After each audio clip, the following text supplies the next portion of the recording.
Veni, vidi, ivi ou mansi? Veni, vidi, vici, aurait dit Jules César. Je suis venu, j'ai vu et j'ai vaincu. Nos collaborateurs pourraient dire Veni, vidi, ivi, je suis venu, j'ai vu, je suis parti. Veni, vidi, mansi, je suis venu, j'ai vu, je suis resté. Nos soucis premiers sont de trouver les bons collaborateurs alors que nous devrions travailler à la fidélisation en développant les bons, nos meilleurs collaborateurs. Comme dans tous les rapports humains, 3 étapes. Première étape, découverte de l'autre. Nous recrutons sur compétences.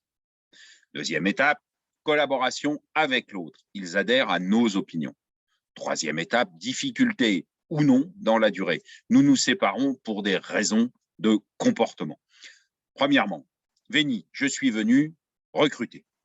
Chaque relation à l'autre commence par un partage d'opinions équivalentes. En recrutement, cela se traduit par une analyse des compétences des candidats. Actuellement, au sein de la plupart de nos marchés, le recrutement des collaborateurs est difficile. Le marché est assez tendu. La chasse aux meilleurs coûte cher en temps de recherche, de sélection, en intégration du nouveau, en repositionnement de chacun pour qu'il puisse faire sa place. Deuxièmement, vidi, j'ai vu, adhérer. Les relations à l'autre évoluent en pratiquant ensemble nos valeurs respectives. En management, cela se traduit par une analyse des comportements de chacun, nous, nos codires, nos managers, nos collaborateurs.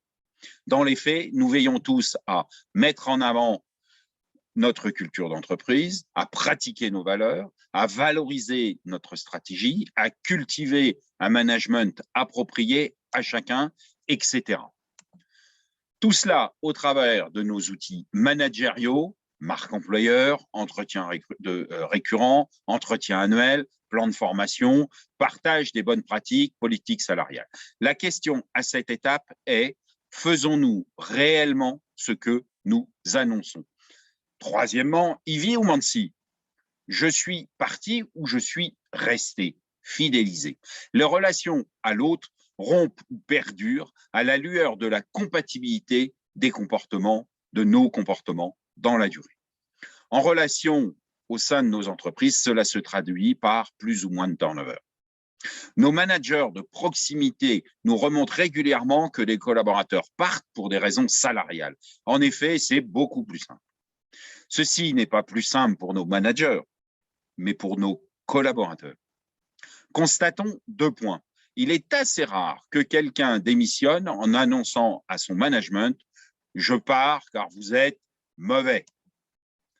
Il est aussi assez rare que nos potentiels recrues jettent officiellement l'opprobre sur le système de rémunération de leur entreprise précédente, mais plutôt sur le contenu du poste qui aurait dû, mais n'a pas évolué, la promotion qu'ils n'ont pas eue, l'injustice criante des principes non appliqués, les valeurs qui ne correspondent plus à leurs convictions. Si l'on en croit ces constats, ils partent de chez nous pour des justifications totalement opposées aux autres entreprises. Dans les faits, ce n'est pas exclusivement pour raisons financières. Bien évidemment, cela rentre en compte, mais moins souvent que nous pourrions le croire. Ils partent parce que nous n'avons pas tenu nos engagements vis-à-vis d'eux, de leur évolution, de leur promotion, de la stratégie avancée, des valeurs annoncées. Alors que faire? Faire ce qu'on dit et dire ce que l'on fait. Principe simple en apparence, mais ô combien difficile à tenir.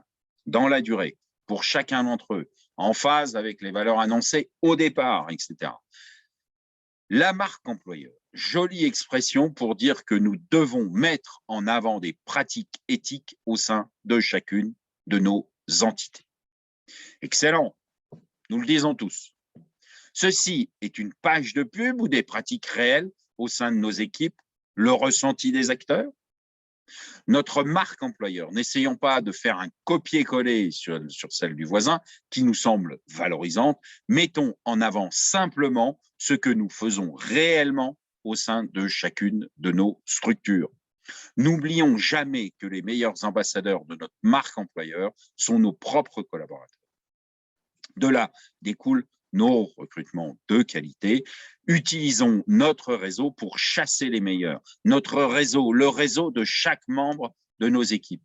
Pourquoi certaines startups recrutent plus facilement que nos entreprises? Le réseau de chacun, anciens des écoles, anciens collègues, familles, etc.